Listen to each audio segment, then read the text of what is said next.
Dia, meus amores! Então, hoje teremos aula de ciências e educação física, certo?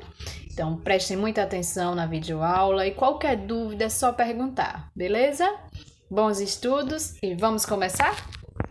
Vamos lá, né? Vamos pegar nosso livrinho de ciência na página 183. Vamos estudar a relação das plantas, começando essa relação com as plantas e o meio ambiente, certo? Então, a relação das plantas com o meio ambiente com outros seres vivos é muito restrita em virtude de elas não possuírem os sentidos presentes nos animais. Entretanto, é possível observar que as plantas percebem mudanças na luminosidade do ambiente, identificam o sentido vertical, procuram a água. Algumas espécies são sensíveis ao toque, outras conseguem mover suas folhas e assim sucessivamente. A percepção da luminosidade do ambiente pelas plantas é conhecida como fototropismo. Por causa dele, é possível observar que as plantas seguem a luminosidade. Basta analisar como uma planta cresce num ambiente com apenas uma fonte de luz. Ela se vira buscando o local onde a luz penetra no ambiente. Além disso, a maioria das plantas expande suas folhas e flores durante o dia, por causa da luz solar, e contrai essas partes durante a noite. Outro exemplo interessante é a espécie girassol, que segue o sol, daí a razão do seu nome. É possível dizer que as plantas identificam o sentido vertical. Se enterrarmos uma planta com a raiz no sentido horizontal, esta volta a adotar a posição vertical para o seu crescimento. A planta também consegue procurar água direcionando a sua raiz aos locais onde há mais água. É possível perceber a existência de animais que são sensíveis ao toque, já que ao tocá-las, algumas chegam a se fechar. Há ainda espécies que conseguem mover suas folhas, como a dionéia, espécie carnívora que captura insetos achando a folha de forma semelhante a uma jaula. Fechando, no caso, a folha como se fosse uma jaula, certo? Embora esses acontecimentos possam ser percebidos, as plantas, se a gente comparar com os animais, elas estabelecem relações muito menos diversas entre si, com o ambiente e com outros seres vivos. A maioria das plantas são muito úteis para o homem. Elas são recursos naturais dos quais nós, os humanos, dependemos em várias situações. Por isso é preciso que saibamos usá-las corretamente. Então, como vimos, as plantas elas se adaptam ao ambiente onde estão inseridas, de forma que tenham sua sobrevivência garantida. Então, nas florestas tropicais úmidas, as folhagens dos vegetais elas costumam ser o quê? Densas, o que deixa o ambiente úmido e com pouca luminosidade. Já no deserto, por exemplo, como o solo é pobre em nutrientes, as plantas não conseguem se desenvolver, crescem e se reproduzem em pouco tempo. Há alguns cactos, por exemplo, como estão em região muito quentes e secos, em lugar de folhas, possuem espinhos, que ajudam a reduzir a perda de água. Pois, em ambientes quentes e secos, as folhas tendem a perder água no momento da respiração, quando os estômatos se abrem para a passagem dos gases, certo? Agora a gente vai ver um pouco sobre as plantas e os animais, certo? Essa relação entre plantas e animais. Os animais e as plantas, eles têm uma inter-relação de dependência, na qual um depende do outro para sobreviver. Algumas plantas, elas servem de alimento para os animais, e os animais, por sua vez, polonizam as plantas.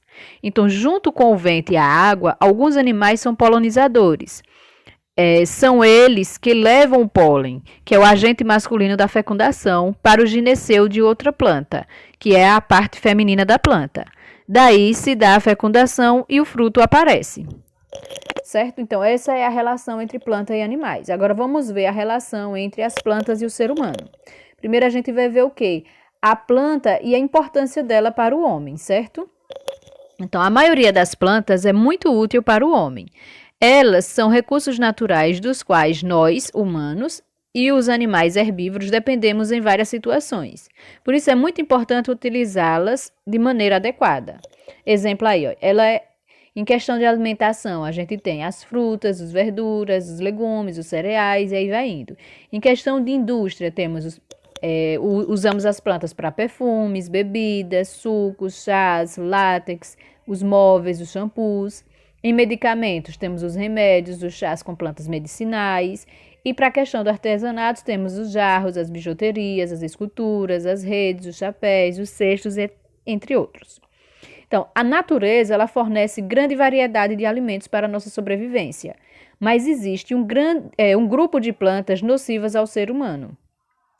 Embora sejam ornamentais e muito apreciadas em casas, praças e jardins, apresentam caráter tóxico. Todas aquelas que, quando ingeridas pelo animal ou pelo homem, causam danos que prejudicam a saúde ou a vitalidade ou ainda a degeneração física ou mental, são classificadas como tóxicas. Por isso, não se deve usá-las como remédio se houver desconhecimento de sua natureza química, certo? Então, vamos observar a seguir uma lista de algumas plantas tóxicas. Então, temos aí o olho de cabra, a saia branca, a urtiga, a espirradeira, comigo ninguém pode, a veloz, o bico de papagaio, a mamona e a arruda. Agora, muitas plantas, elas se encontram em exibição no Brasil, por esse motivo, existem as reservas florestais que impedem a ação danosa do homem. A devastação das plantas é considerada uma das causas do desequilíbrio ecológico. Vamos ver algumas plantas que estão algumas espécies de plantas que estão ameaçadas de extinção, certo? São essas: o pau-brasil, o sorriso de Maria, a palmeira, o pinheiro do Paraná e o rabo de galo. Então, a gente deve o quê? Respeitar e valorizar os ambientes nos quais encontramos espécies de plantas, favorecendo o quê? O equilíbrio ecológico e garantindo a sobrevivência dos outros seres vivos, certo? Então, gente, até agora a gente viu a questão do relacionamento da planta com o meio, a relação entre as plantas e o meio ambiente. Então, a gente viu a relação da planta com os animais e a relação da planta com o ser humano. Vamos fazer um pequeno exercício e vamos ver o quanto a gente conseguiu entender sobre esse assunto, certo? Então, vamos lá. Responda. Por que a relação das plantas com o meio ambiente é muito restrita? Lembra por que ela é restrita? Ela é restrita por quê? Porque as plantas elas não possuem sentidos presentes nos animais. Aqueles sentidos que os animais têm, as plantas não possuem, certo? Próxima pergunta. O que é fototropismo? Lembra? Fototropismo é o quê? É a percepção das plantas com relação à luminosidade do ambiente, certo? Próxima. Como sabemos que as plantas conseguem procurar água? Como é que sabemos? A gente sabe por quê? Porque elas direcionam sua raiz para o local onde há mais água. Por isso que a gente tem essa questão de que a planta procura água, certo? Próxima questão tem aí, ó. Separe as plantas de acordo com o seu grupo. Plantas venenosas e plantas que servem como remédio. Vamos lá. Urtiga é uma planta venenosa. Comigo ninguém pode. Planta venenosa. Aveloz, planta venenosa. Espirradeira, planta venenosa. Hortelã, serve para remédio. Boldo, também serve para remédio. Erva doce, serve para remédio. Cidreira, é uma planta que serve para remédio. Eucalipto, é uma planta que serve para remédio. Capim-santo também, é uma planta que serve para remédio, certo? Beleza até aí? Vamos lá. Ordene as sílabas das palavras e descubra as respostas que completam as frases. As plantas são importantes para... Olha aí, ó, se vocês olharem de trás para frente, a gente consegue aí as palavras. Olha. Alimentação, medicação e indústria. O desequilíbrio ecológico é causado pela devastação. E na letra C, de trás para frente, plantas nos fornecem recursos naturais. Belezinha? Lembre-se que qualquer dúvida pode perguntar no privado. Se vocês não estiverem entendendo essa solução dos exercícios. Se aparecer alguma dúvida, podem sempre perguntar, certo? Então, quarta. Sobre a relação das plantas com o meio ambiente, podemos afirmar que a gente quer as respostas que são verdadeiras. Vamos lá. É verdadeiro que é muito extensa, pois devemos encontrar variedades de plantas nos mais diferentes ambientes. Sim, né? Com relação, a gente sabe que essa relação é extensa por causa disso mesmo. Então, é verdadeiro. Nenhuma planta pode sobreviver a longos períodos de seca. Falso. A gente tem um exemplo, o cacto, né? Por isso que ele possui espinhos para poder ter um equilíbrio na perda da água. Então, ele possui pouca perda de água e assim ele consegue sobreviver em períodos de seca. Então, muitas plantas se encontram em extinção verdadeira. A gente viu lá exemplos como o pau-brasil, o sorriso de Maria, entre outros, né? Em regiões em temperatura mais baixas, há espécies que conseguem sobreviver. Sim, também. Para todo tipo de clima, a gente tem um tipo de vegetação, um tipo de planta, certo? Nenhuma das respostas. Não, né? A gente encontrou pelo menos 3 respostas aí que são verdadeiras. Belezinha? Então, vamos para a próxima. Escreva nomes de plantas que estão em extinção. Lembra sugestões, né, que a gente viu no exemplo, na atividade, no assunto, é o quê? A palmeira, o pinheiro do Pará, sorriso de Maria, o pau-brasil e o rabo de galo, né? Aí vamos para a próxima aí, ó. Encontre no diagrama as palavras que correspondem às afirmativas abaixo. Depois escreva-as nos retângulos. Se vocês observarem, eu já encontrei aí, certo? Mas aí a gente vai ver para cada retângulo qual é a resposta. Tem aí, ó, recurso natural do qual dependemos muito. O que é que a gente depende muito de qual recurso natural? São o quê? As plantas, certo? Tá aí, ó, plantas. Então, em que os vegetais são importantes para a nossa vida? Lembre, eles são importantes na alimentação, indústria e medicação. Letra C. O que pode causar o desequilíbrio ecológico? O quê? A devastação florestal. Se a gente devasta, se a gente destrói a parte vegetativa, então a gente acaba tendo um desequilíbrio ecológico. D. O que impede a ação danificadora do homem em relação às plantas? Quem é que impede com que o ser humano danifique o meio ambiente? Quem? A reserva ecológica. Por que a reserva ecológica? Eles têm o papel de quê? De proteger a vegetação. A partir do momento que tem uma reserva ecológica, isso significa que o homem não pode praticar nenhum tipo de ação, não pode derrubar árvore, não pode mexer em nenhuma parte daquela vegetação em que está em reserva ecológica, certo? Letra E. Palmito, pau-brasil e pinheiro são exemplos de que plantas? Ou seja, palmito, pau-brasil e pinheiro são exemplos de plantas que estão em extinção, certo? Então, essas são as respostas. Belezinha? Vamos continuar? 7ª questão tem aí, ó. Observe um girassol e responda. Por que a planta tem esse nome? Lembrem-se, o girassol possui esse nome porque é uma planta em que sempre está seguindo o movimento do sol. Para onde o sol vai, ela também vai à procura dele, certo? Então, por isso, porque ela segue o movimento do sol. 8ª. Qual é a causa de as plantas expandirem suas folhas e flores durante o dia? Ou seja, elas expandem por causa de quem? Da luz solar. Quanto mais luz solar tem, suas folhas e suas flores vão expandir e ficarem cada vez mais bonitos, certo? 9ª. Em que período do dia elas se contraem? Elas vão se contrair o quê? À noite. Se a luz do sol é o que faz com que elas se abram e ficam volumosas e bonitas, então à noite elas tendem a o quê? A se fecharem, certo? A se contraírem. 10ª. Por que devemos respeitar e valorizar os ambientes nos quais encontramos espécies de plantas? A gente deve respeitar e valorizar porque estamos favorecendo o equilíbrio ecológico, ou seja, garantindo a sobrevivência dos outros seres vivos. Porque lembre-se que quando a gente viu relação de plantas e animais, há uma dependência entre as plantas e os animais. As plantas ajudam na alimentação e, entre outros casos, aos animais, como também os animais ajudam as plantas na questão da polinização. Então, uma vez que a gente respeita e valoriza o meio ambiente e as espécies de plantas, a gente está garantindo a sobrevivência de outros animais também, certo? Então, essas são as respostas, certo? Estão entendendo certinho? Se não tiver, lembre-se, pode perguntar a qualquer momento, certo? Vamos lá, questão de número 11.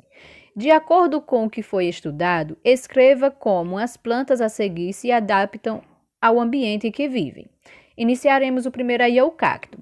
O cacto, a gente lembra que eles sobrevivem a longos períodos de seca, acumulando o quê? Água em seu caule. Se você cortar um cacto, você vai ver que dentro dele possui muito líquido, muita água, certo? A planta abaixo são as algas. As algas, normalmente, elas não têm a necessidade de apoio. E essa é uma das características que favorece a sua sobrevivência nesse ambiente, certo? Então, aí estão algumas características dessas plantas, certo? Questão de número 12, a gente tem aqui, ó. Copie Copie apenas as informações verdadeiras. Vamos lá, letra A. Os frutos podem ser consumidos como alimento. Verdade, né? A gente temos como exemplo a maçã, a uva, a goiaba, são frutos e a gente ingere elas como alimentos. Todas as flores podem servir de alimento? Não, né? As flores não todas. Tem flores que a gente não come. C. As folhas produzem alimento para a planta viver? Sim, né? É através das folhas que a gente absorve a luz solar e assim alguns alimentos também, certo? D. Jasmim, rosa e violeta são utilizadas na fabricação de perfume? Sim, né, gente? A gente temos infinitos produtos de fragrância, com fragrâncias de jasmim, de rosa, de violeta, entre outros, certo? Então, as afirmativas que estão verdadeiras são a letra A, C e D, certo? Aí vocês vão recopiar elas aí nessas linhas, certo?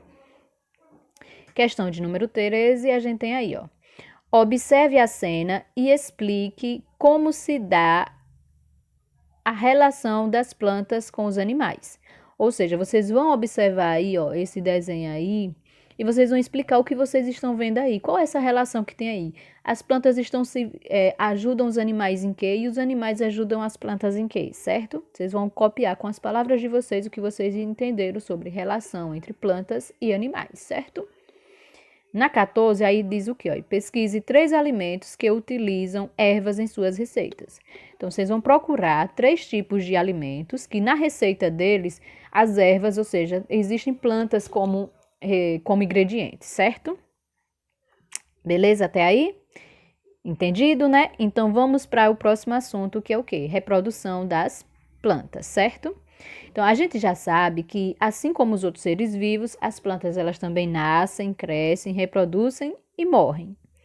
A reprodução das plantas na reprodução das plantas é necessário para que essa reprodução é necessária para que elas possam gerar novas plantas. Então, para as plantas se reproduzirem no ambiente onde vivem, existem 2 formas, que é a forma sexuada e a forma assexuada. A reprodução sexuada, ela ocorre nas plantas com flores, pois é nas flores que encontramos as células reprodutivas masculinas e femininas. As células reprodutivas masculinas estão localizadas no interior dos grãos de pólen, que são produzidos nos estames. O conjunto de estames constitui o androceu, que é a parte masculina da flor. Já o conjunto de pistilos forma o gineceu, que é a parte feminina da flor. Veja aí o exemplo. Olha. O estame, que é o local onde a gente tem os pólens que podem ser liberados, contém células que são as células reprodutivas masculinas. E no pistilo a gente encontra o óvulo, que é no interior, que fica no interior do ovário e contém a célula reprodutiva feminina. Já as células reprodutivas femininas, as oosferas, são produzidas no interior do ovário, que é localizado onde? No pistilo, certo? Não esqueçam disso. Existem outras plantas nas quais ocorre o contrário. Elas têm a parte masculina e a parte feminina em flores separadas. Portanto, podemos dizer que essas plantas possuem flores masculinas e flores femininas. A aboreira, por exemplo, tem flores masculinas e as flores femininas na mesma planta, certo? Aí está o exemplo, é a flor da abóbora macho e a flor da abóbora fêmea. Então, para que aconteça a reprodução sexuada das plantas, é necessário que ocorra o encontro entre as células reprodutivas masculinas, que é o pólen, e a feminina, que é a oosfera. O transporte de grãos de pólen de um estame até o gineceu se chama de polinização. Então, com a ajuda dos animais, da água e do vento, o processo de reprodução ocorre facilmente. As cores chamativas e os odores fortes das flores atraem insetos e outros animais, que realizam uma importante tarefa, que é colaborar no transporte dos órgãos ou dos grãos de pólen e de um estame até um pistilo. O vento, em alguns casos, pode espalhar sementes leves para o ambiente. E os animais que se alimentam de frutos, ao ingeri-los, eliminam as sementes junto com suas fezes. Então, logo depois da polinização, ocorre a fecundação, em que a célula reprodutiva masculina se encontra com a célula reprodutiva feminina e, em seguida, as pétalas da flor murcha e cai. Os óvulos fecundados originam a semente. O ovário passa por várias transformações e geralmente se desenvolve ali um fruto onde se encontra a semente, que dará origem a uma nova planta. Então, a gente aí tem uma explicando bonitinho aí, ó. Tem o ovário, aí temos a semente, que é a que está no fruto, o endocarpo, que é a massazinha que vem logo após a semente, o mesocarpo, que é a casca do alimento, certo? E o endocarpo. Tem tudo aí explicadinho como é que funciona cada passo, certo? Aí temos aí, ó, que outra maneira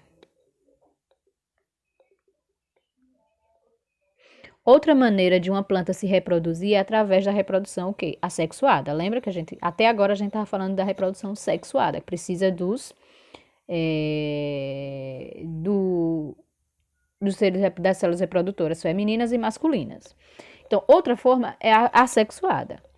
Isto porque algumas plantas funcionam de maneira diferente e não precisam da participação de flores ou semente para reproduzir.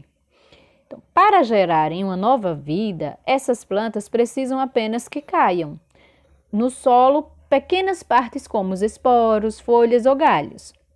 Então, esse tipo de reprodução é também conhecida como reprodução vegetativa. Então, vamos ver alguns exemplos de reprodução assexuada ou vegetativa. Primeiro dele são os brotos. Então, brotos são plantas em miniaturas produzidas pela planta-mãe.